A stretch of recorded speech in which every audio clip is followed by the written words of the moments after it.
dobrodošli u novu video i u današnjem videu pričamo o Davidu i o tome šta se izdešavalo na njegovom Instagram profilu i koji su to storiji koji su naterali fanove da mu napune DM. Obavezno ostavite like i subscribe, zapratite me na Instagram od Genije i sada mi možemo krenemo u ovu veoma zanimljivu temu. David je mladi treper koji nas iznenađuje iz dana u dan. Koliko to do sad bilo sa dobrim i skupocenim spotovima, sada je to humanost. Naime, sve se odigralo na njegovom Instagram profilu, gde su prvo osvanula dva storija, gde je upravo Davido stao svojim autom ispred malo mlađih fanova. Jedan je prišao i po samoj reakciji bio jako zbunjen. Pozdravio se sa Davidom i nakon toga Davido je njemu dao 1000 dinara, što vam je nekih 10 eura, malo manje. I pritom je rekao sljedeće, citiram, evo da popijete neki sok. Pa hajmo sada i mi da pogledamo te storije i vidite kako se sve to odigralo.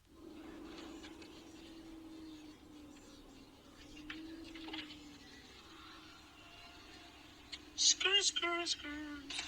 Gde ste, bre, braćo moja? Šta Da ima? Šta ima? Ne znam. Ajde da popite neki sok. A, Ljubi vas, brat. a.